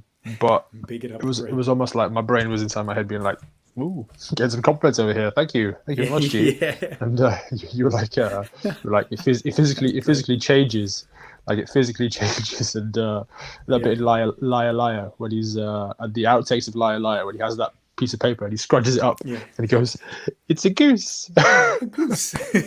It's like my brain just scrambling itself around, being like, "I'm a goose." Like it can change. Amazing. It's just like origami. You can change it to Yeah, whatever you man. want. Why the hell not, man? It's like just sat there like a pancake, and it's like I'm a goose. Why not? So Yeah. it's so cool, man. This what you just said there at the end about neuroplasticity. You made me think. So I'm listening to this Pat Davidson rethinking the big patterns, and he goes off on one at one of the stage. This guy can like talk about articulating your point. Him and Shallows are Mm. so good at it. There's other people Yeah. out there who definitely do it well, but recently been studying these two, so they both kind of do it really really well. And he talks about how at a cellular level, like take us right back down to what is our initial building block, and that then forms with another block, and then with another block, and then another block, and another block, and how it actually Mm. emanates from its core to be what we physically are able to be, and then how we are able to act outwardly. It all stems from that initial seed, right? And Mm. the way he says it is like it's basically what you just said there. Like you are an engine for change. The whole Mm. being of you is Mm. a constant flux and comes from a thing that can flux. So Yeah. just go with it and be okay with this constant movement while knowing that it's okay. I mean, you don't have to have it all stationary and insular. You need to be exposed, and you need to kind of have these constant variables that ask for your attention, because in doing that it makes you better at being at attention. I mean, rather than kind Mm. of a flat line of stimulation that's coming Mm. in and you're just like, well, I'm a flat line now. I mean, you kind of you with the multiple balls to juggle, it's like the phrase we say all the time, like do the thing to have the power. It's like you Mm. end up going that way, and you end up becoming better at juggling all these external things that are going on in your life, and as a result, your manifestation starts to go that way. You know what I mean? Like Mm. that's it's like you said, was it you said it or I said it, or I can't remember who said it, but just you need something done, ask a busy person, right? Because they're good at doing shit. I mean, busy because they're doing, and then like, Yeah. oh, add another thing to the plate is okay, because the habit of doing, habit of constantly changing and constantly being in flux is nothing new to them. So yeah, Mm. totally understand that, man. Really, really valuable things to hear. And I think if people haven't thought on these things or thought of themselves in this way, yeah, man, that's really valuable to hear. Yeah. Yeah. I think so. I think. I mean, yeah. There was something you said there that I wanted to go into. So Was you realize I like up when I said engine for change, and he was like, yeah, was it man. that? Yeah, that was nice. Yeah, engine for change was super nice. It was a nice way to describe it. Engine for change, engine of change. Yeah, You just yeah, yeah, yeah. you just meant to change basically. Um, Mhm. it's an important thing. Oh man, I forgot. But that's just it's going to come back to me. It's so You'll close to come come back to back you. to You'll me, come back to you. but it'll come back. I'll take it back for a second if you Yeah, want me to, and just kind of go off yeah, of like this is why I quite like this situation we're in right now with lockdown, mm, because it's just shining a light on that. Like this has all changed, and mm, we've got to almost figure out a way of being being straight with how we want to be, but also being okay with this change because we can't mm, really affect the fact that there's a global pandemic, but we can still exact the way we want to exact. You know what I mean? Like some mm. things have changed, some things can stay the same. So we're basically, it's like playing tennis, but now we're playing on the ocean. It's like this is all just a bit all over the place, and Yeah, there's like yeah, you know what I mean? Like the other side of the court is a sailboat over there. Like that's yeah, it's also different, but it's like in some ways it's completely the same. So mm, being okay with the ever fluxing world is not a bad thing. yeah, yeah. Well, you have to be right. Otherwise, you're Exactly. screwed. You're Yes. totally screwed. Um, it's and it's an opportunity to create as much certainty for yourself as possible amidst all the uncertainty that's out there. Mm. Because and yeah, it is again, like in terms of your brain, is like, all right, it's going to be more comfortable when it's got certainty for sure. Everybody's going to be more comfortable when they got when they got certainty. But I remember the thing that came that I wanted to say now. Yeah. I'll So. probably have to come back to that. It's like strain and confusion. Just remember that Hmm. strain is good. Um, yeah. So it wants certainty, and because again, it comes down to automating your activities as much as possible, so that you can just get through life without having to think about everything that you do. But then you get thrown into uncertainty like we have done over the last 7 or so months, and your mental real estate is being taken up with all the uncertainty around us. You know, you're taking in information about what does it mean to be in a pandemic, about what's going on, how can you live your life, to am I, like, for some people it's like, am I going to die if I catch this thing? Mm. Some people is like, how do I survive, economically through this? And a lot of anxiety can build up from that. And then what you try and do is, amongst all of that, is try and figure out, where can I find certainty again? What can I do? What is within my control, within my power to build certainty again? Because that's how you do it. Your brain goes through figuring out duration, path, outcome. Is the beautiful way that the neuroscientist Andrew Huberman puts it. It's you when it comes when you're pulled out of your automatic state, then your thought pattern, your part of your brain which is always figuring out how to navigate itself through the environment, just goes duration, path, outcome. I need to know these three things. I need to know what's happening on these three things. So duration, how long is it going to last? Okay, I don't know that. What's the path out of this? We don't know that. What's the outcome? We don't know that. That's to do with everything that's outside of your control. If you keep fixating on that, yeah, you're gonna feel fucked up. You're gonna be anxious. But then if you start to take it into, all right, well, how is this affecting me, and what can I do about that?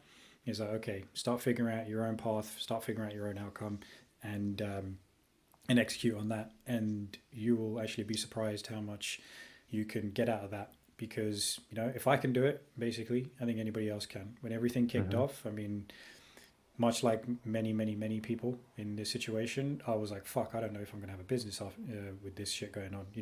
I froze, and then kind of snapped out of it. And I thought, okay, what do I need to do? What do I need to execute on? I'm going to have to, as uncomfortable as it is, I'm going to have to shift my client sessions to online, and still believe in the value that I provide. And then essentially realize I'm just going to do the things I've wanted to do for a long time, and I have to execute on them, and I have to execute on them now. Create my online program, started doing all that kind of stuff. We started this podcast, and a lot of beautiful things came out of it because I tried to create my own certainty, and it's not. And so what's going on in the world isn't affecting me like it's Mm. affecting a lot of people. It could have done. I could have stayed in bed for the last 7 months and be fucking agoraphobic and totally anxious about what's going on, and just feel like, woe is me, life is shit, and have suicidal thoughts, is like, I've shifted the other way. I've gone, hey, I need, maybe I'm built that way as well. Maybe I'm lucky, and in the sense that when shit goes bad, my thing is, okay, I've frozen for a moment. I have to deal with this, but then what's my action? Mm. There's maybe something that's in me that allows me to do that, but at the end of the day, I still have to cultivate that. I still have to work on that, and I think more people have to cultivate. It's, I mean, this situation, this pandemic is showing that there's a lot of people out there who need to cultivate that ability to be resilient and find how they can be buoyant, and just believe in the fact that you can do that. It can Mm. feel like it's impossible, but you can do that. You have that capacity because, again, you are wired for change. That's what you are able to do. You're wired for change. That's the whole point about bringing up neuroplasticity. It's the whole point about bringing up how your genes don't define you. They help create a blueprint, but off that blueprint, you're able to express yourself, express literally genetically express yourself in different ways. So cultivate that, and allow yourself the chance, and give yourself the chance to do that, rather than freezing and staying stuck in that place. And it's also been shown as well that in the face of adversity, forward movement literally Mm. kills anxiety. So move forward, move forward, move forward, Mm. and you'll be able to deal with whatever comes at you a lot more effectively. Yeah, man. You wanted to say something on confusion and something Mm. else. What was that? Yes. So in terms of the process of change, so with change, we've talked about it. It's hard work, right? Mm-hmm. So there's strain, there's strenuous effort involved, but that's the sweet spot. That's where Mm-hmm. the change actually happens. Because if you're doing something and there's no strain involved, then it's of no value to you. It's not actually going to make you better. It's not going to make you achieve the thing you want to achieve. We can apply that again to give it a concrete example. We can apply that to training. Mm-hmm. Is if you want to get stronger, if you want to lose weight, if you want to build on more muscle mass, but then you're busting out 50, 60 reps or something with no load, and it feels easy, you're not going to make that change. You're not going to get Mm-hmm. anywhere. Basically, you could do that for 6 months and you'll be like, I'm stuck in the same place. Like, again, Sam's a great example of this. Goes to the gym, working out 5, 6 days a week, and no change whatsoever is happening. And why is that? Because there isn't any stimulus to change. There isn't any strain in that change, that strain in that effort that is required for change. And so what you need to do is make the task tough enough where you're like, this is hard work, but not so tough that you're overwhelmed by it. And anytime you feel like you're getting overwhelmed, just know that all it takes is just reining it in a little bit. That doesn't make you a weak person. That doesn't make you a pathetic person. That you feel like you can't handle something because something that you want. But it's like, no, you're just doing too much of it too soon, or you're burning yourself out trying to push yourself to that level. Just rein it in a little bit. So that's why that sweet spot is doing something that is hard enough, where there's enough strain, and with that strain, it will make you change. And again, the brain responds that way as well. If there's no strain in the thing that you're going for, then it doesn't put any salience on it. It doesn't mean that it's important. It means it's not important to your body to adapt to it, or your brain to adapt to it. So strain is required, effort is required in that sweet spot zone, and Mm-hmm. you find it by going there.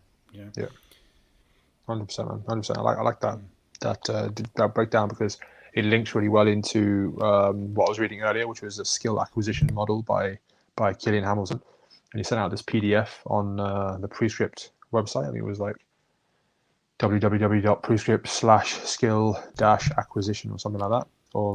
And it's like I think it's a 10-page PDF talking about they've got a course coming up in January, I think, which I may do. Mm. And basically he breaks down skill into cognitive, associative, and autonomous. And it sounds like what you're talking about there, having the having a little bit of adversity at the start is completely necessary, because otherwise the body just doesn't switch on to this, and it has no reason to develop further. You know what I mean? Like this is what you were saying, right? Is that there isn't, it doesn't register on a level where it's like my physiology and my psychology doesn't need to adapt because I have this in the bag. You know what I mean? Whereas if you make it too difficult, it's like, I can't do this. Like all of a sudden, I my physiology and psychology will start running the other way, being like, oh, I can't do this, and therefore there will be no adaptation. But in between that, there's a sweet spot where it's like, oh, I can I can do this because I've just done a rep of it, or I've seen that I can organize myself in this way. Um, Therefore, as you start to do it, you can actually start building a head of steam and moving forward with it. But I think that the important thing here is that your awareness is constantly in a place where, firstly, you're checking yourself in the regards of why do you want to do this, and that's got to be at the forefront of your mind. And I can say this about myself in the sense that when I went through my change and like progression from where I was to where I am now, it was a daily thing. I think this is the back to what you were saying earlier about reliving and recanting the method that got you through from A to B before, and reapplying it in its framework to where you are now. That was definitely a mainstay for me, which was, I don't want to feel like this, or I know how this feels. I need to move as far. I need to move in this direction now, because this will, otherwise I'll be moving close to where I was, and I know I didn't want that. So it's your awareness first, and then I feel like us as coaches, if we're breaking an exercise down for somebody, or even a state of, I want you to go home and I want you to have chicken or a protein source with a load of vegetables and maybe some kind of easily digestible carbohydrate source for your dinner. I've got to give you as many points of reference to make that happen as possible. Otherwise, your awareness might be so scattered in that moment that it gets to that stage too quickly. And I feel like people nowadays might not have had too much exposure, or I'll say people nowadays, I'd say anybody ever might not have ever had that time in their life when they've had that exposure to changing things about themselves to a level that rivals what we're asking them to change about themselves, whether that be an exercise setting or whether that be in a dietary setting. So us as coaches, it's so important that we know how to what's the word, de devolve a skill right to its base principles, and then Regress, yeah. yeah, regress. There you go. There you go. Thanks for the this ease. You helped me with the word. I'm bringing it back. Articulate, Brad. Yeah, buddy. um, yeah, regress the skill or regress the pattern to a point where I can jump on the train and be like, oh, okay, I'm on this now. I've done this. Like I have reference now. And then on that reference, we can then build and go forward, right? I remember telling this to Bilal once, like his whole system and training thing is about mobility, right? Like he wants to make you mobile, and he wants to help you with joint positions and angles and making sure that you're there. And I remember saying to him, like, you literally sell awareness. Like you package it in a way which is like, you from top to toe, you're giving somebody, here's a map to your body. Like it moves like this goes there, that can go there, but yours don't. So let's get you to where you can go a little bit, and then look at and build around the body and see where our thought process goes as to why you can't go there. You know what I mean? But firstly, you have to give them this first coat of paint, which is like, okay, I know my body in this one like this dry layer. I know what it's about, and then go back and keep kind of painting over it and painting over it. But yeah, I think that's totally legit, man. People need that direction in a few different facets. Like you said, you summarized today's podcast about being very much in line with the what was he said, the power of change, or the the need to change. But like with all things, the process behind it is very much a how can I say it? It's something that we can break down and understand. So that in saying that, I think it's important that we see those points for what they are and how important they can be, especially at getting somebody off to the races and then continue them on that path. Yeah, yeah. I think people like us, being coaches, I think it's important to understand the process so we can gift it to other people and they can make it Mm. their own. Um, but for a lot of people, we don't even have to understand the process. You just have to do. So it's just our job to give you that process and your job to do, Mm-hmm. and then there you go. So you don't even have to understand. You just have to know that you got to execute, and that's the important thing. But yeah, it's important to for us to understand that process so that we can actually help people in the best, most efficient way, and they get the result in the most efficient way as well. Mm-hmm. And yeah, and I think also part of it is just knowing that it's not straightforward in that the journey is not a linear thing. Mm. Is you're not going to get from A to B without having some obstacles on the way. Um, and it's understanding that because I think a lot of people do treat the journey as simple as A to B. It's like, oh, I will consistently lose a pound a week. And in 12 weeks, I will have lost 12 pounds. Like, no, it doesn't work like that. It's it's more 1 week for 3 weeks you might lose nothing and in 1 week you lose 5 pounds. Mm. Is is just is just kind of how it works because of just physiology. People are different, all that kind of stuff. um, so yeah, understand. So instead of people just doing and but then being like, I'm not seeing any change, it's like, no, no, just trust it. Mm. And then they're like, all right, I'll keep going, and then eventually they get there. So again, not even necessarily having to understand the process, but being the process and doing. Mm. Too right, man. Mm. Too right. Some powerful words, Brown. Some powerful words. Yeah. Next week, Articulating, Brown. yeah, buddy. Be powerful, powerful Brown next week. Powerful Brown. Oh, that's a good one. There we That's go. a good one. There we go. Powerful Brown. It's gonna Uh, set you off for the whole week. Powerful Brown. Powerful words, Brown. Yeah, I'll buddy. be. Yeah, I'm just thinking about that dench cookie chocolate brownie thing I was thinking of Oh, earlier. nice. That was powerful. That was a That powerful was brownie. powerful. That was Yeah, powerful. Yeah, man. We yeah, had a little segue that we could. I think we should save that segue for another time, because yeah. it was quite a powerful segue. We chatted about it briefly beforehand about basically setting boundaries Mm, around like what you do and you don't want to do. mm, It was kind of relating to your cookie, but I think it's a bit of a yeah, long one to get into now. But yeah, yeah, we'll for sure. keep you guys waiting In for that one. suspense. Yeah, in Yeah, suspense. exactly. It's That's it. like I can imagine our tens and tens of listeners just going, no, kill me now. Was it the rock back to the rock for the Yeah, millions? millions and millions. One day, bro. One day. We got a Yeah, dream, right? We got a dream. yeah, exactly. Dream That's big it. and follow through even bigger. Love it. I love it. Right. Quality, bro. I think, yeah, that was Call it great, off. man. That was a good place Yeah, to man. leave it.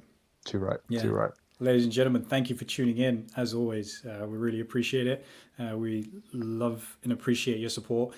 So tell us what you think of the episode. As every week, we'd like to know what's going on through your mind. Like, what did you take away from it? What did you resonate with? What did you even disagree with? And just tell us that as well. We like hearing different points of view because at the end of the day, taking on different perspectives makes life a lot more interesting. Mm-hmm. So give us a shout. Find us on Instagram at Evolve Achieve Thrive, and send us a message through there or tag us in a post. Anything that you resonate with, just do it that way. That'll be a great way to do it. Umar, any thoughts from you? All good, man. All good. I'm all sorted out from from the podcast there. So yeah, everybody out there, Oh, if you enjoyed what we talked about, share this with somebody you feel would value hearing the perspectives we shared, because it might mm, spark in them uh, some of the things we were talking about, because it's some deep stuff about change, and I think that's a very important topic now and forever. So yeah, think on that, and hopefully you enjoyed it. bang. Appreciate it, brother. Thanks for your time today, man. Take it easy, guys. Speak to you soon. Thanks, G.